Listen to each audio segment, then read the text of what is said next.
Good evening, I'm Mariana Kellen. And I'm Carolyn Stokes. We'll get to the heat alert in just a few minutes. But we'll start tonight on the south coast, where a humpback whale had become tangled in a net.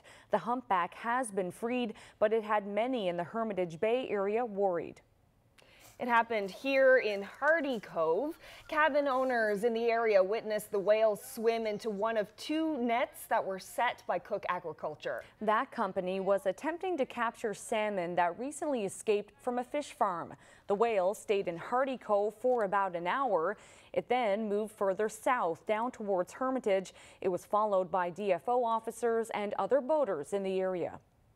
The distance that we're allowed to be from a whale, it's 100 meters, and we were well in excess of that. And I mean, the whale, when it takes a breath, we can hear the moan. It's almost like a cry for help, it seems like.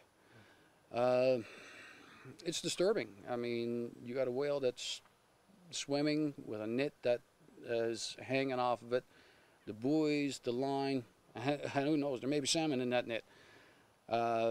It's ridiculous. When you got whales feeding and you place nets in the same area as whales feeding, common sense. Well, confusion in the surf clam industry continues today.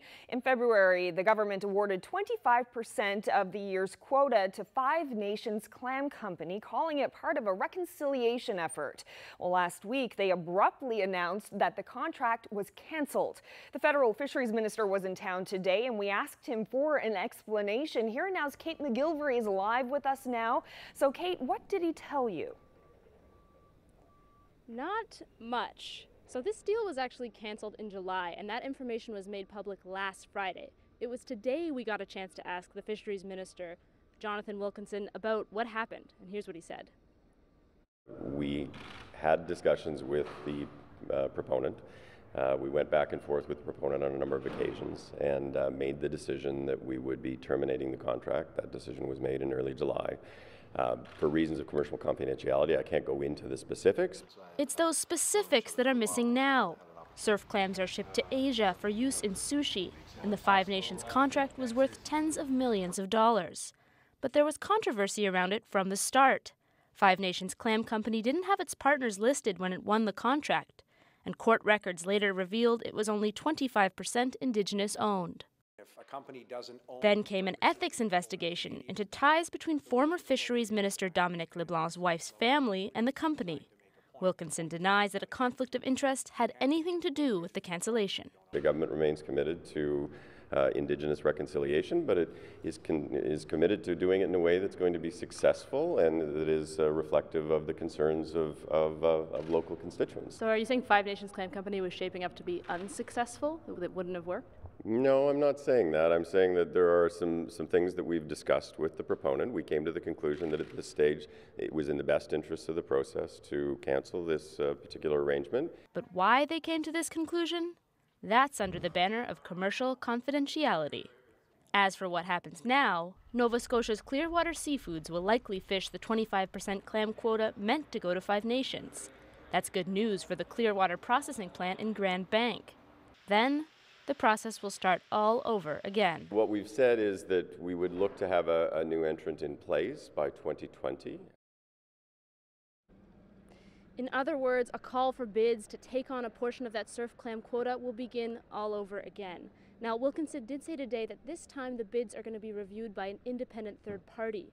When I asked him why, he said that this time around he's looking to create more transparency. Reporting live for Here and Now, I'm Kate McGilvery in St. John's. And the federal fisheries minister was also in Fox Trap today, announcing money for small craft harbors. Some of the money will go toward rebuilding the main wharf in Fox Trap. The feds are promising more than $12 million over the next 2 years in the Avalon area to improve small craft harbors. That money is part of the $40 million already announced for small craft harbor improvements. Other communities seeing upgrades are Trepassey, Branch, and Calvert, among others. Well, there were some tense moments on Topsail Beach in Conception Bay South last night as two people were pulled from the water. The pair were fishing in a small boat near the beach around 8 o'clock. That's when the CBS Fire Department got word that the boat was sinking. One of the people was taken to hospital for treatment. As the fire chief describes, a nearby fishing vessel heard the call and rescued the pair. When our units arrived on scene, there was a fishing vessel that had picked up the two individuals that were in the water. There was a fishing vessel, I guess, that had heard the call on Channel 16 and made their way down. So then the Coast Guard FRC that you can just see off to my left here, they married up with the fishing vessel and did a transfer of the patients and came ashore just right here.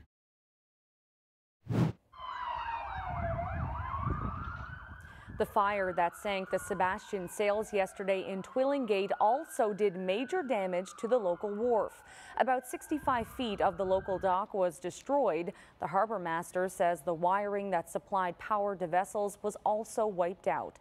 Divers were scheduled to be on site today to start refloating the vessel. There's no word on the cause of the fire. WestJet is canceling its twice daily flight from Deer Lake to Halifax in the fall. The head of the Deer Lake Airport says he's disappointed but not surprised. He says the service was struggling in large part because fewer people are commuting to Alberta. WestJet will still offer a daily flight from Deer Lake to Toronto next summer, and Air Canada will offer daily flights to Halifax over the winter. Could be looking at this province's first pro golfer. Blair Percy from Gander is trying to sink some funding to help get to the PGA.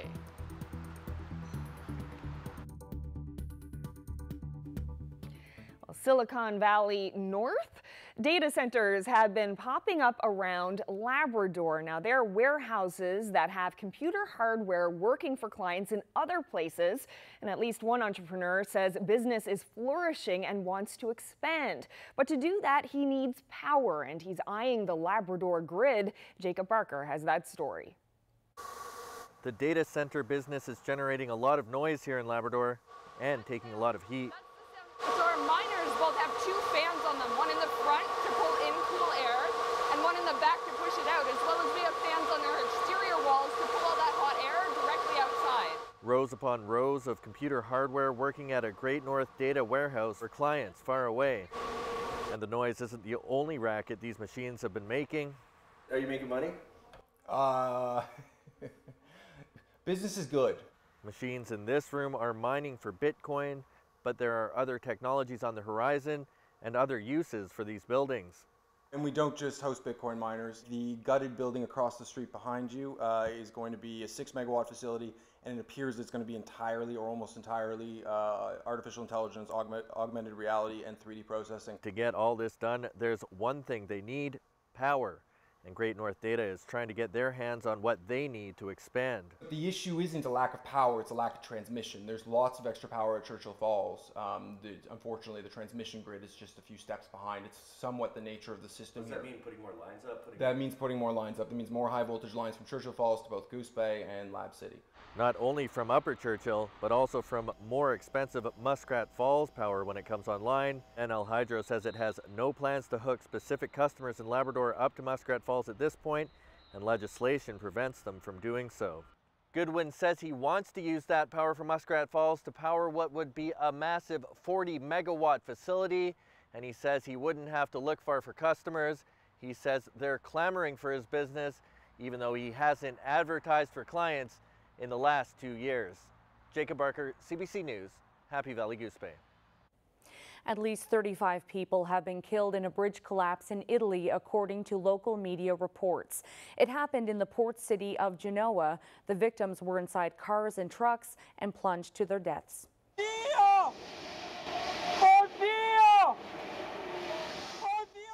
Terrified eyewitnesses watched the bridge fall through a haze of a rainstorm. Emergency crews have spent the day looking for survivors and pulling bodies out of the piles of crushed concrete and twisted metal. They have found a few survivors so far, but officials expect the number of fatalities to rise. It's believed there were more than 30 vehicles on the bridge at the time. The bridge had been undergoing repairs in recent weeks. This individual is in his late 20s. He's a British citizen. He came from another country originally. That's the British security minister describing the man believed to be behind what's being called a terrorist attack. This morning, a man tried to drive a car into the British Parliament, injuring 3 people. Police managed to arrest the driver, but they say he is not cooperating. It happened during the morning rush hour, and security video shows the attack in progress. The car appears to accelerate, swerve right across a median and through pedestrians and cyclists on the street, then slams into a barrier. Back to this province now, where a heat alert remains in place today for much of Newfoundland and Labrador. Yeah, we're going to start by having a look at some of the highs today. It was a hot one for sure. Got up to 28 degrees in St. John's and central areas. Temperatures in the 30s. Much cooler, though, in parts of Labrador. Now, the humidex is really what's making it feel hot. And here's a look at some of the humidex values today. Not quite as hot as was predicted in some areas. St. John's got up to 32 with the humidex, 35 in Gander and Buckens, and in the Marystown area, Stephenville, 31. So yeah, it was a hot day. We still have this heat warning in effect for much of the island. It's going to be a warm night overnight tonight, another warm night overnight tomorrow, but then we are looking at a bit of a cool down as we head into the weekend. I'll have all those details coming up a bit later. Well, as you saw there, it was a scorcher of a day in Corner Brook, and while some are out enjoying the hot temperatures, others have to work in it. As Here and Now's Colleen Connors explains, the hot heat isn't always ideal. There is a heat warning here today. It feels like 30 degrees or even hotter. Too hot to be working. A man collapsed on the roof of this apartment complex from heat exhaustion. No, he didn't fall off the roof. His co-workers were able to assist him and get him in a comfortable position until we got on the scene, and we gained access to the roof and assisted the medical people with getting him down. A little wobbly on his feet, but he did appear all right as he walked to the ambulance. He went to the hospital for observations. Parnham says, take this as a warning. It's tough to work in the heat. It's brutal, and sometimes people just don't take it, probably serious enough. You need loads and loads of water, and you need to keep yourself hydrated. And if you can get away from doing that type of work in these conditions, you're better off. Parnham suggests anyone who has to work in the heat today to take breaks, drink lots of water, and stay in the shade or cool whenever possible. And if you can, why not take a quick dip at Margaret Bowater Park? These children have the right idea. It's like cold, but it's a really nice day. And what do you think of the water? Tell me, what is it like? I just like jumping in and swimming a lot. And why do you like doing that so much? Because it's nice and refreshing. No refreshment here, just hot, hot heat. 30 degrees feels like 50 in Corner Brook kitchens. If you are one of the many people that has to work in this heat, well, take the Deputy Fire Chief's advice and drink lots of water and take breaks while you can, because these warm temperatures aren't going away anytime soon. Colleen Connors, CBC News, Corner Brook. Well, get ready to smile when you drive through construction zones later this month. You might end up on camera. The provincial government is spending $81,000 for 3 companies to monitor vehicle speeds in highway construction zones. The goal is to make the zones safer for the workers involved. The information collected will be reviewed before the next construction season, and new safety plans will be drawn up. Is midnight, one of 2 new Newfoundland ponies born here at this barn in the Ghouls. We'll tell you all about a program that's hoping to keep more Newfoundland ponies in Newfoundland. That's coming up on Here and Now.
Welcome back to Here and Now. Well, there are certain things that are synonymous with this province: codfish, dories, and a stocky, sturdy pony. The Newfoundland pony is in a precarious position. There are only about 400 left in the world. Now a family in the Goulds is doing its part to help the pony from becoming extinct. I visited the Dixie H farm to find 2 new members of the small Newfoundland pony clan.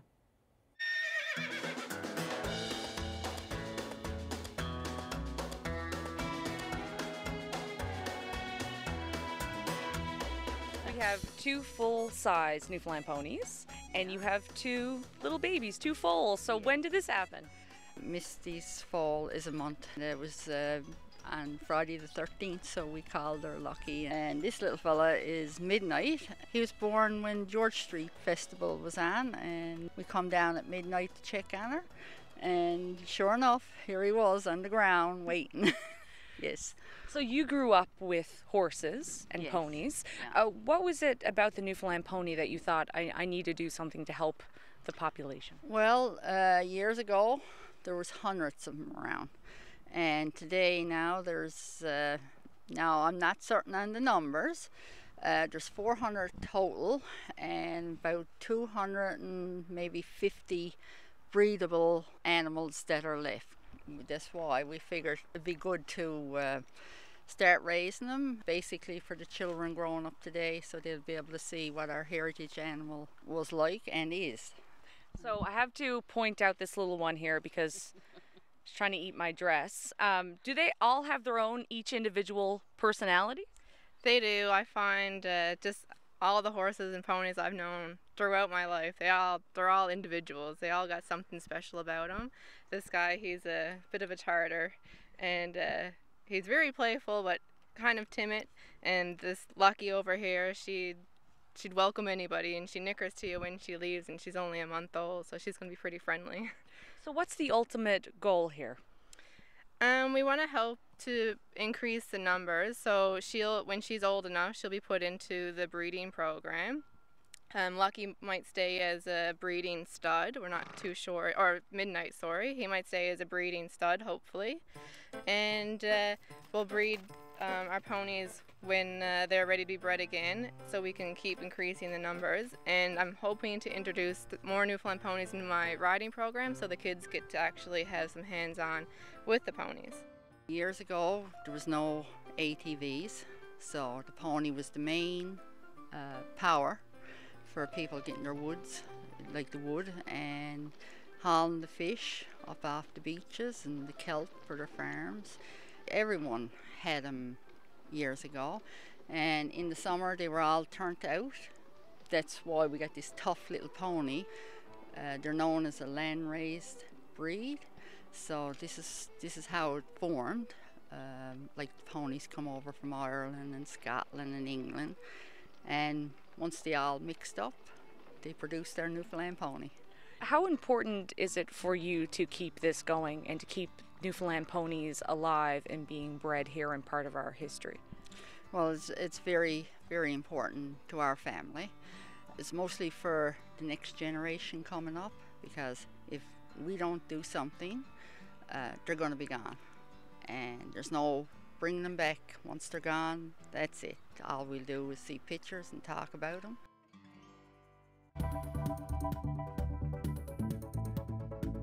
The Persistence Theatre Company launched its second full season here at LSPU Hall. I'm Jeremy Eaton. I'll tell you all about it coming up.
The weather update is brought to you by Take Charge Business Efficiency Program. Over 570 businesses have saved energy and taken charge of their bottom line. Find out how you can too.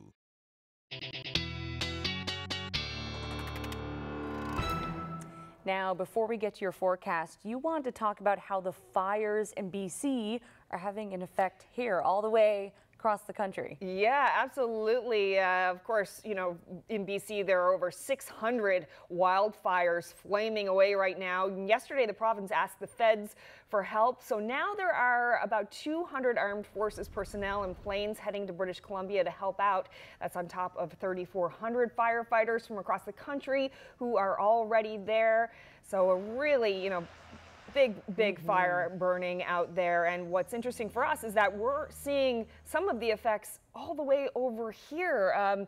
Environment Canada has been talking about how the smoke from those fires is actually overhead, high in the atmosphere here. So we're not breathing it or smelling it, but it is affecting the temperature because we had all those heat warnings in place and we still do, but it's keeping things just a little bit cooler than predicted because instead of having those bright, clear skies where the sunshine can beat down and heat everything up, we have that little bit of haze keeping things just a degree or two cooler. So just have a look. Rodney Barney posted this satellite shot. You can see the haze just over the island, the heavy cloud cover up in Labrador and over Atlantic Canada, but in between you can see that smoke that's causing the haze over the island. And this is what it looked like last night in Gander. Rodney also tweeted this photo showing the hazy sunset in Gander last night. So we're definitely feeling the effects of that here, but we still do have that heat warning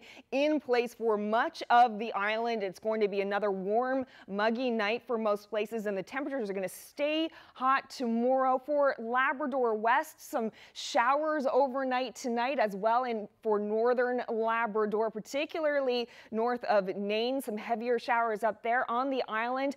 Mostly clear skies. You can see a bit of cloud cover on the south coast there, but temperatures on the island overnight tonight around the 16-17 degree range, so it is going to be pretty mild. We're looking at about 5 to 10 millimeters of rain for western Labrador overnight tonight. North of Nain in the Natchwashish area, about 15 millimeters of rain could be seen up there, and about 2 to 4 millimeters of rain for the Nain area. So tomorrow morning in St. John's, it's going to be a bright sunny morning, 17 degrees, a little bit more cloud cover for Burin Central and the west coast. Temperatures pretty hot there, nearing the 20 degree mark in the west, and as well for northern, the northern tip of the island, and cooler for Labrador with those lingering showers in Lab West that should start to clear off a bit throughout the day. For the island, we have some showers moving in tomorrow morning and moving across the island throughout the day. Labrador looking at a similar situation. This is how it's going to be in St. John's. As I mentioned, sunny skies to start.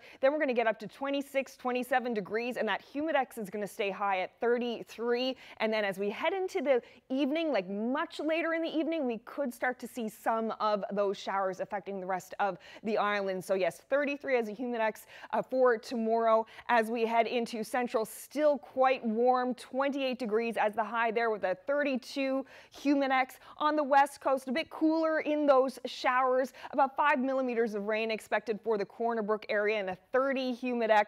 More showers for the Straits area, about 5 to 10 millimeters of rain, and temperatures staying fairly cool. Chance of some thunder showers for the Cartwright area. And for the rest of Labrador, things really cooling down in the west. 12 degrees as the high for Labrador City, and it's going to stay fairly cool for a while. And actually, Happy Valley Goose Bay is going to get a taste of those cool temperatures as the day persists tomorrow. I'll have more of those details coming up a bit later. Ariana?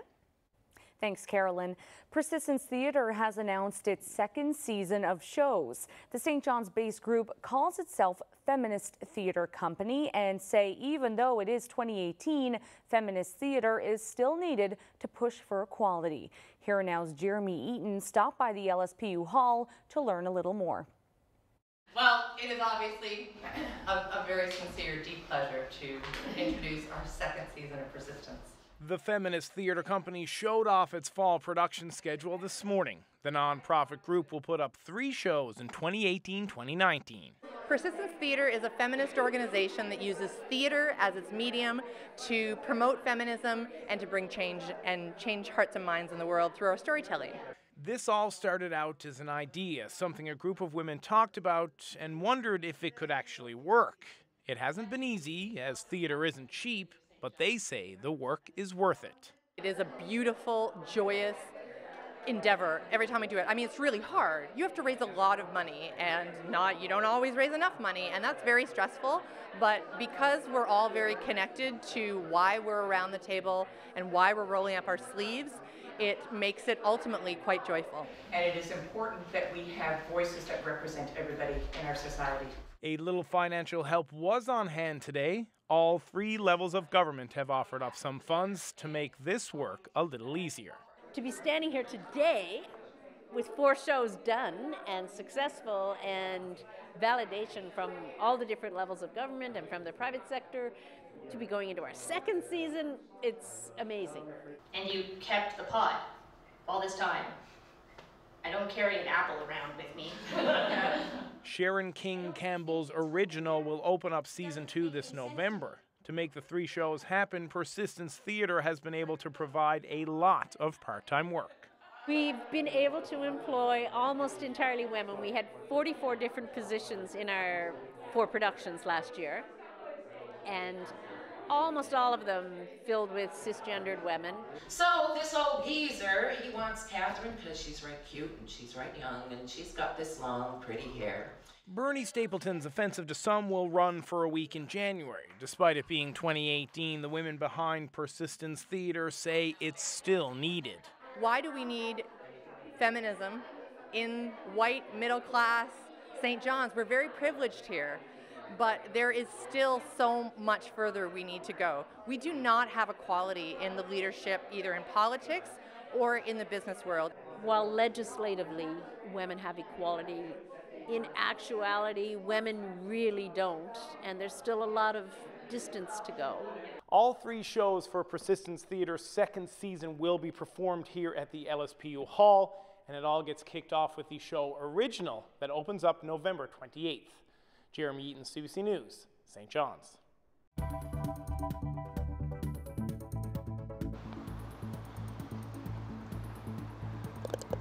This Gander golfer is going pro. But Blair Percy needs help getting there. That story's ahead.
Welcome back to Here and Now.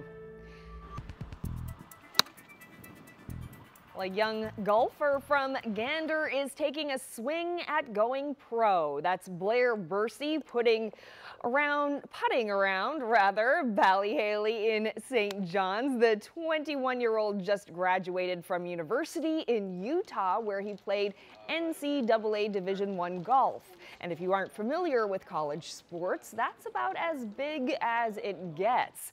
Now, Percy is planning to go professional and soon, but as CBC's Zach Gowdy learned earlier today, it takes more than talent, it also takes cash.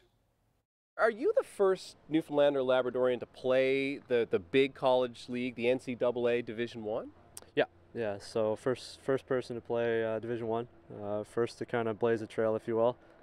Really proud of a couple guys coming up that are going to go play collegiate golf, not quite Division I, but maybe with some work they can get there. But I was the first to kind of do that, so wow. It's fun. Congratulations to you. Now, Blair, what does it take to get from where you are now at that top amateur level into the PGA? You just got to be sharp every week. You got to be super consistent. Scores wise, you got to be averaging about 70 or lower, something in the 60s generally if you want to be making good money. So you just, same as any other pro sport. I mean, most people around here know hockey analogies. You just got to be really, really good. So if you're from Newfoundland, you have to be clearly way better than everybody else. And then same in Canada. I have to be basically beating everyone in Canada on a regular basis in order to be considered good enough to make it to the next level. So it's tough. It's a very saturated sport. There's a lot of people trying to make it like every other one. So I'm going to give it my best. So I'm looking forward to it. Now, Blair, when it comes to golf, it's not enough to be good. It also takes a lot of cash to support yourself being on the tour. How does that part of the game work, the money part of the game? Most guys start out with some financial kind of backing. So I'm in that process of trying to get that sorted out now. And then essentially, if you play well enough, you can get money behind you. And then there's once you get to the top level, it's pretty lucrative. I'm going to try to do my best to become self-sufficient as quickly as possible, but starting out a little bit of help is kind of what's needed. That's the reality of it. I'm going to do a fundraiser event in Gander, August 25th. I'm having a golf tournament there and a silent auction and a little clinic, so whoever wants to come out is welcome to. Besides that, I'm just doing some personal investing as well, so anyone who wants to be part of my journey and be a little part of it, then you're welcome to. So I've got all my website up. It's just my name, blairpercy.com, as well as all my contacts, and people can reach out to me there. For me, it's always nice to get home. I need to be away in order to progress with my game, but I cherish my time at home. I really do. Tell us about the journey that started at home for you. I mean, how many hours did it take on that Gander golf club to even make it where you are now? A lot from a young age. I sacrificed a lot. I didn't have the same childhood as most. I spent most of it on the golf course. But I was happy to do that. It's something I loved. Always have loved it. So since the age of, I don't know, probably 8 or 10, I've been kind of full tilt in the golf, if you will. And I kind of had a turning point when I was around 12, 13. I knew that this is what I wanted to pursue. And then I was lucky enough to be able to get an opportunity that with some really hard work, I was able to do something with it. So to answer your question, it took a lot of hours, but it was a lot of fun along the way. So it wasn't like I was dragging myself to the golf course. I loved it, so always have. When you close your eyes, do you sort of dream of teeing off against like the Tiger Woods and the Phil Mickelsons, and guys you would have watched on television probably your whole life? Yeah, I mean, definitely. I mean, some of the guys I've played against have played with them this year, and so I mean, it's cool to see, like, okay, I was hitting balls next to such and such on the range last week, and then he's playing with Tiger a few weeks later. So stuff like that is definitely very motivating. So I'm hoping that'll be me soon. So good for you, Blair. Congratulations and best of luck. Thank you. I appreciate it. Really do. Thanks. Well, he's one to watch. Absolutely. And as you heard there, Blair Percy is gunning for some fundraising to help him be the first professional golfer from this province. And he is hosting a tournament on August 25th at his home club, the Gander Golf Club. Well, the St. John's Edge traded away the first ever player it drafted in the NBL Canada. Alex Superman Johnson has been sent to the St. John's Riptide in exchange for Gabe Freeman. Johnson started 40 of the Edge's 48 games this season, averaging 10 points a game. Freeman, who spent part of the last season playing in Iraq, played 21 games for the Riptide, averaging more than 20 points per game.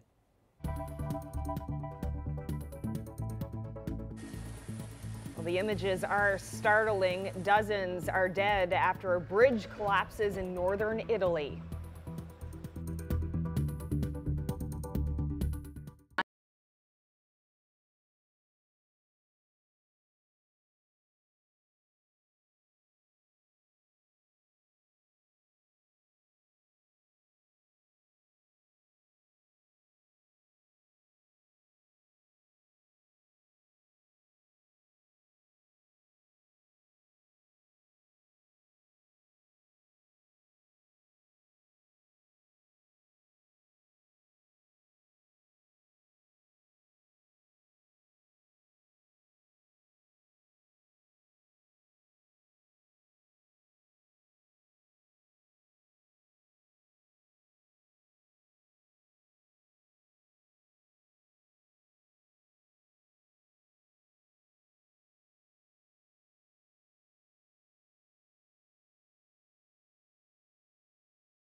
We'll get to the weather in a second, but first we have this cute moment our videographer caught on camera today while in Foxtrap. So take a look.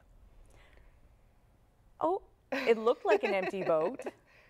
Until that happened. And he's not alone. Wait for it. Oh, see a second little head. He's got a friend on board with him. Look at that. Just, you know, two sweet dogs on a boat. Then they both disappear. It's kind of a cute moment. Surprising. Back to their yachting. Little heads popping up. We like a good dog video here and here now, so we'll take it. Right. Well, yeah, as I mentioned earlier, those heat warnings are still in effect, but we are looking at a bit of a cool down in the long range. So if you like the heat, try to enjoy it as much as you can over the next couple of days. Let's have a look with our satellite and radar shot. You can see on the island pretty clear skies, but we do have a system that is working its way towards the province. So as I mentioned, we do have that heat warning still in effect. Temperatures around the 26 to 28 degree range tomorrow. But then we do have this system moving in, starting on the west and tracking east throughout the day as well for Labrador, bringing showers.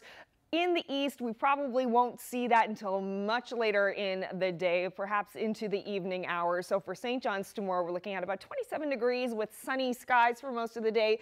Gander, a little bit more cloud covered there, 28 degrees. But with that humidex, it's going to feel more like 32. For the west, we have some showers that you just saw, about 5 millimeters. So not super heavy showers, a little bit heavier in the Straits, the Port au Choix area, 5 to 10 millimeters of rain expected there. Chance of some thunder showers for the Cartwright area tomorrow and 5 millimeters, some light rain for Happy Valley, Goose Bay, and for Lab City, those showers will clear off throughout the day, but temperatures staying fairly cool there for sure, especially compared to the islands. So Wednesday evening into Thursday, we have some showers along the south coast and along the northern peninsula, along the Straits there, things clearing for western Labrador. So yeah, getting a break from some of that wet weather, but on the island, we'll start to to see more of that track eastwards. So for Thursday afternoon, the whole island could see a taste of the showers. It's not going to be a huge amount of showers, but yeah, everyone should feel a little bit of it, and temperatures slowly starting to creep down. Still not bad for the east, 23 degrees as the high there, a mix of sun and cloud for all of Labrador, and 17 as the high on Thursday. So Thursday evening into Friday, some showers for the east there. Friday afternoon, some showers in Labrador, and look at the change in temperatures, particularly for the east. So we have the chance of showers there, 15 degrees on Friday, big cool down as we head into the weekend, and the rest of the island here all under the 20-degree mark, but looking quite nice in Labrador, eastern Labrador, 22 as the high there with a mix of sun and cloud. So then as we head into the weekend, the showers start to clear off. Temperatures still staying on the cool side for now. Things could change. Looking at some cool overnight lows as well for central areas. Look at the overnight low on Friday night, 9 degrees. For western Labrador, a mix of sun and cloud for Saturday, and some showers moving in on Sunday. For eastern Labrador, not too bad starting the weekend, 18 degrees with some sun and cloud and some showers on Sunday. And for western Labrador, very similar sort of story shaping up with those really chilly overnight lows. Daytime temperatures not too bad. And that's your forecast. Ariana, back to you. Horrified onlookers witnessed a tragedy in Genoa, Italy this morning. A crowded bridge collapsed during a heavy rainstorm, and local media say at least 35 people were killed.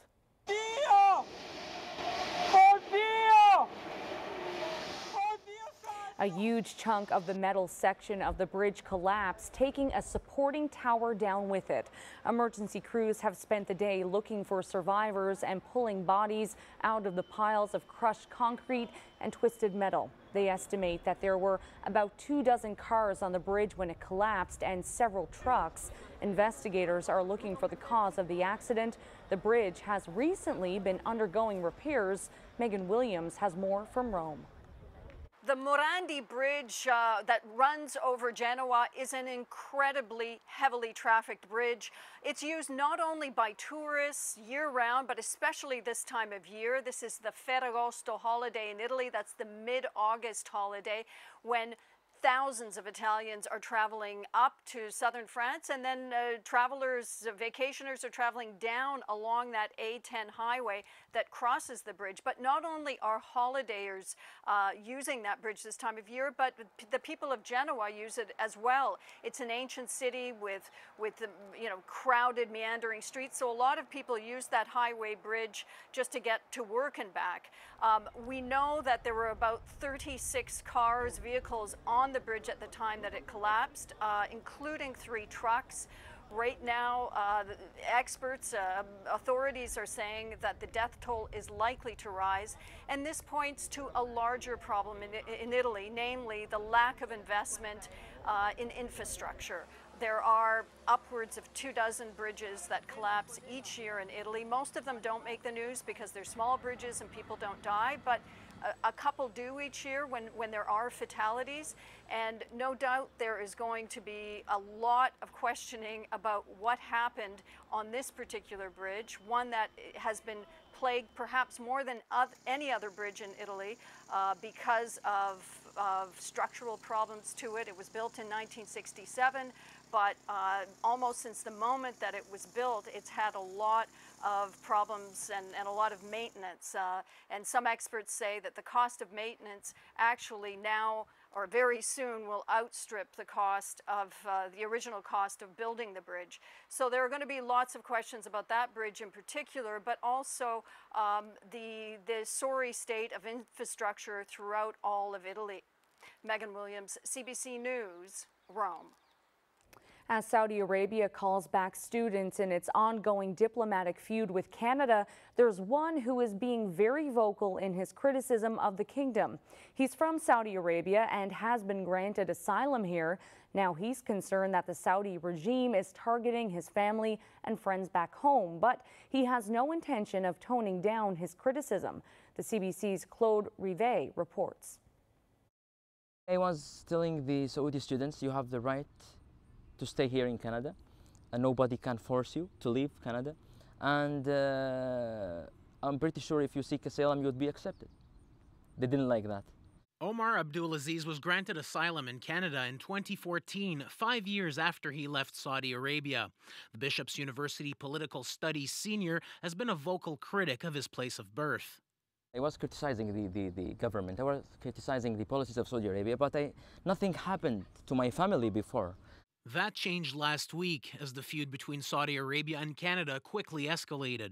Abdulaziz's younger brother Ahmed was targeted. They entered our house and they took him as a hostage.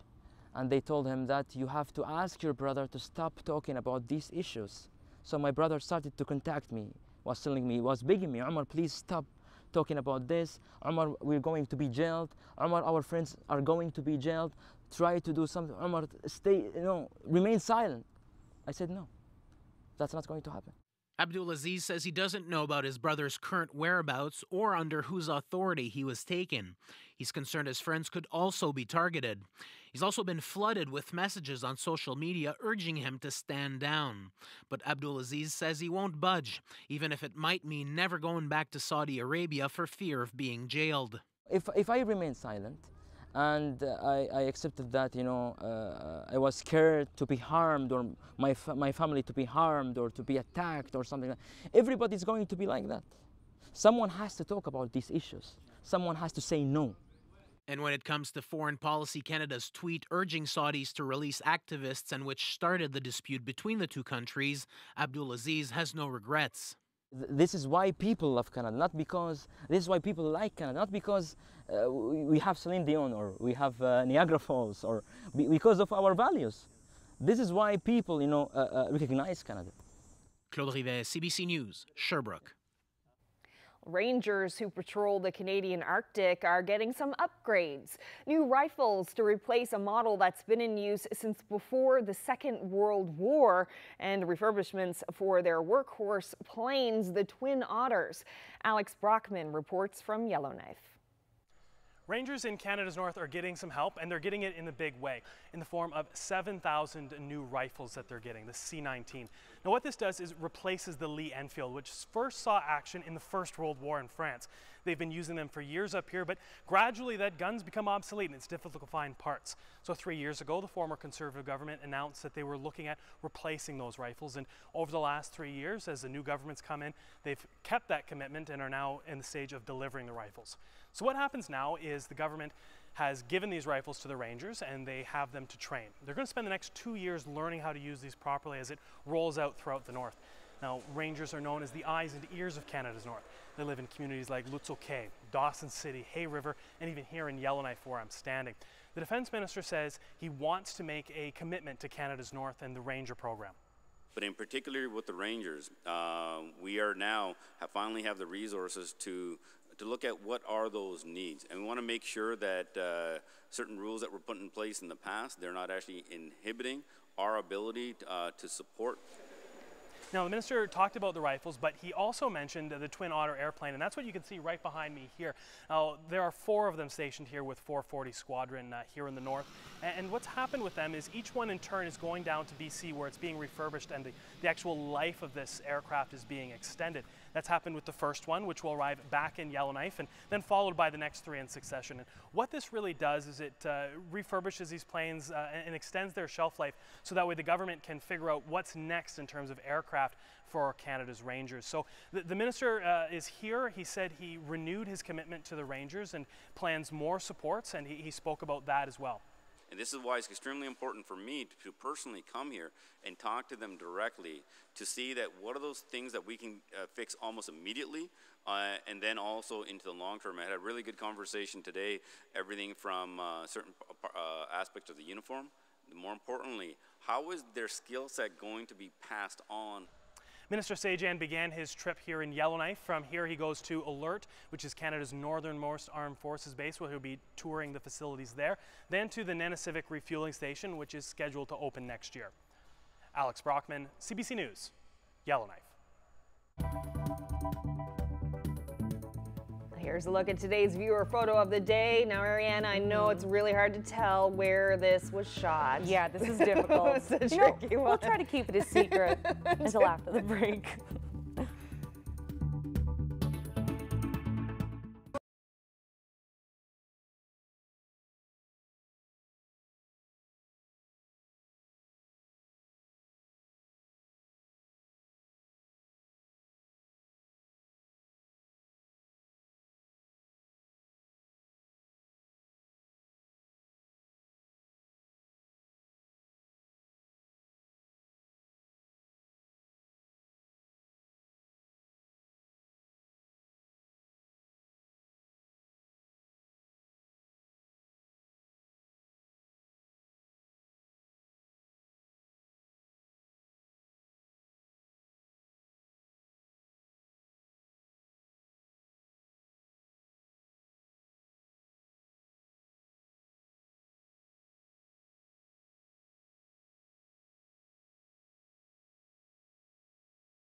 Welcome back to Here and Now. Well, before we get to the weather photo, we have to show you this video, but in this case, listening is more important than looking. Yes, Nancy Andrews grabbed her phone when she saw a piebald moose on White's Road before black duck sighting on the west coast. But it's the commentary that's helped generate tens of thousands of views online. Nancy and her friend Roxanne are the soundtrack to this video. Just have a look. Oh my God, Nancy. You get it in? I'm on 7 seconds. Yes, I'm getting them videoed. My blessed Redeemer. I never seen. Pulled up. You can go on and listen on it. Can you get it any closer? No, I got it zoomed in as close as I can get. I never seen the likes of this before in my life. And we'll never see it again. No, but we got it. Oh, my blessed Redeemer. Look at the size of him, Nancy. I know. And the antlers are... Oh, he's going. And up he comes. Look at the size of this moose. Oh, I'm getting it all on video. Oh, wow. Wow. All on video? All video. Oh, my Hello? God. Look this way. Moosey. Look this way. Moosey. Yoo-hoo. Come on. Oh, my blood. Jesus, he's coming our way, Nancy. That's good. Oh, Nancy. You ever see the likes of this? I have not. Oh, my. 1 minute and 20 seconds we got of him. Oh, he got in the woods. He's gone in the woods. Best moose commentary ever. I was just going to say, oh my blessed Redeemer. Amazing. That was so great. So good. Thanks to Nancy Andrews for that video. That was perfect. Yep, very nice. All right, well, let's have a look at our viewer photo of the day. Of course, this was shot on Signal Hill, but what a beautiful shot of the sky. And I have to get this in as well. Last night, we ran out of time with this viewer photo of the day. That was shot in Fox Harbor. By Placentia. Yeah, by Placentia. Gorgeous photo. So thank you very much for sending that in. And that's it for us. All right, we'll see you tomorrow. Good night.